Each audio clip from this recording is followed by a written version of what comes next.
Hello મિત્રો, આજે આપણે ધોરણ 5 સ્વાધ્યાય પોથી ભાગ 2 વિષય ગુજરાતી એકમ 2 વરસાદને 5 પીપર આ એકમનું આજે આપણે સ્વાધ્યાય પોથીનું સંપૂર્ણ સોલ્યુશન જોવાના છીએ।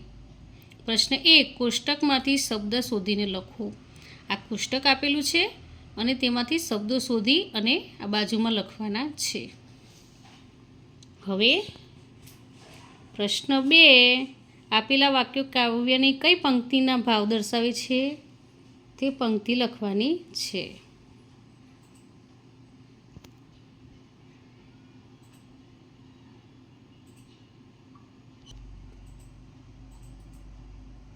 હવે પ્રશ્ન 3, ઉદાહરણ પ્રમાણે આપેલા શબ્દો પરથી વાક્ય બનાવો। અહીં ઉદાહરણ આપેલું છે અને આ શબ્દો આપેલા છે તેના પરથી આપણે વાક્યો બનાવવાના છે।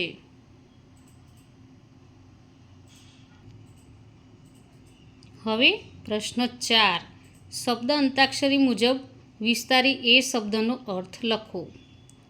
અહીં ઉદાહરણ તરીકે આપેલું છે એ રીતે આપણે આગળ વધારવાની છે અંતાક્ષરી।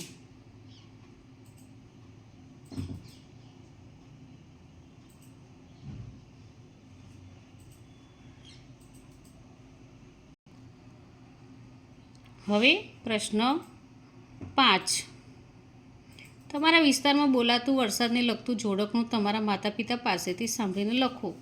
અહીં અમે જોડકનું લખ્યું છે। હવે પ્રશ્ન 6, એક વાક્યમાં પ્રશ્નોના જવાબ લખો। તો પહેલા પ્રશ્નનો જવાબ આ પ્રમાણે છે, અહીં બીજા પ્રશ્નનો જવાબ પણ આ પ્રમાણે છે, હવે ત્રીજા પ્રશ્નનો પણ જવાબ આ પ્રમાણે છે, હવે ચોથા પ્રશ્નનો જવાબ। પ્રશ્ન 7, પાઠના આધારે પ્રશ્નોના જવાબ લખો। તમે સાંભળેલું વર્ષા ગીત લખો। તો અહીંયા વર્ષા ગીત લખેલું છે, પછી વરસાદ પછી વાતાવરણમાં શું ફેરફાર જોવા મળે છે તેનો જવાબ પણ આ પ્રમાણે લખેલો છે। પ્રશ્ન 3, વરસાદ કેવી રીતે વરસે છે? તો તેનો જવાબ પણ આ પ્રમાણે છે। પછી 4, તમે વરસાદની રાહ જુઓ છો? તો કેમ? તેનો પણ જવાબ આ પ્રમાણે આપેલો છે। હવે પ્રશ્ન 8, ઉદાહરણ મુજબ જોડી બનાવો। તો ઉદાહરણ આપેલું છે ચકલી, તો ચકલો। હવે પ્રશ્ન 9, પર્વતારોહણ કરવું હોય તો કઈ તૈયારી કરવી પડે? તેનો જવાબ આ પ્રમાણે છે।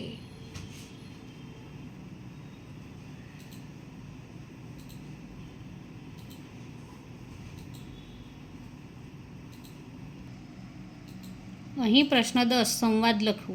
તો અહીં ખેડૂત અને વેપારીનો સંવાદ દાદા કે પપ્પાની મદદથી બનાવીને લખવાનો છે। તો અહીં ખેડૂત અને વેપારીનો સંવાદ લખેલું છે।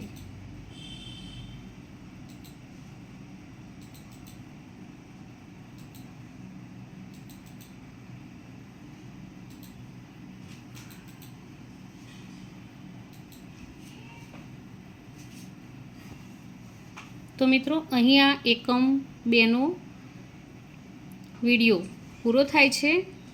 જો તમને આ વિડીયો ગમ્યો હોય તો લાઈક, શેર અને સબસ્ક્રાઈબ ચોક્કસથી કરજો અને જેને જરૂર હોય તેને શેર પણ કરજો। બાય।